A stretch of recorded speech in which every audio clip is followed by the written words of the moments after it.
Mahipal B, doctor Saroj Kumar Ojha, doctor Samira जागृति सिंह, दिव्यांशी राठौर, पूनम नायक, सीमा Katoch, Mahipal B, doctor Saroj Kumar Ojha. एडुलाइट तो विशेषकर एजुकेशन अर्थात शिक्षा उपरे पर्यवेसित तो शिक्षा भितर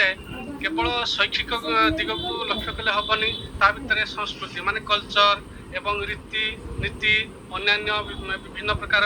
शिक्षा संबंधी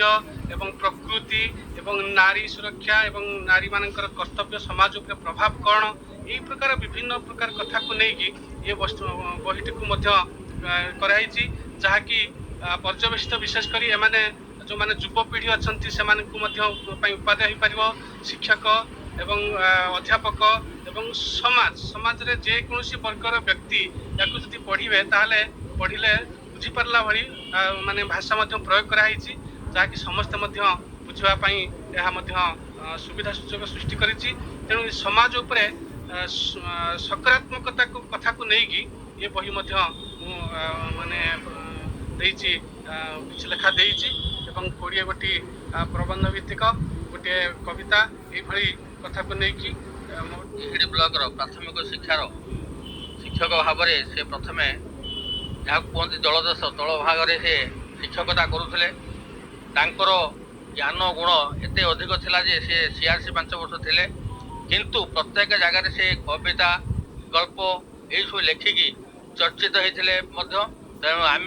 तिहिडी ब्लॉक समस्त शिक्षक मान तरफ आम बधाई जनाऊँ एवं गर्व प्रकाश करुचु जे से एभली एक एडुलाइट भली पत्रिका आज उन्मोचन बही है जोटा कि आम समस्ते गर्व प्रकाश करुचु ये शिक्षक जाति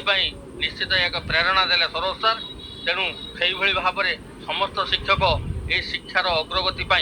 ये समाज को दिग्दर्शन ये दिंतु निश्चित भाव में आम कामना करूँ ठाकुर पाखे। भद्रक माटी साहित्यर माटी एठी सरोज सारे विभिन्न साहित्य अनुष्ठान सहित जड़ित एवं विभिन्न पत्र पत्रिकार लेखा प्रकाशित होबार आम अनेक समय सूचना पाई।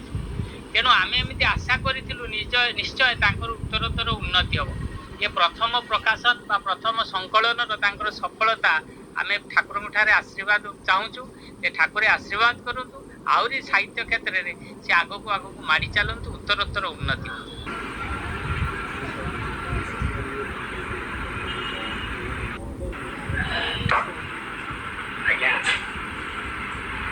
समय थिला सेतबे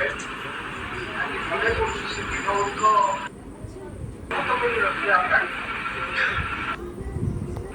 वचन सी गोटे चंद्र आगमन निजे दूर देखे लेखा लेखि करुଥିଲି ଯେତେବେଳେ 30-32 ବର୍ଷ ତଳେ ଶିଶୁ ମନ୍ଦିର ଥିଲି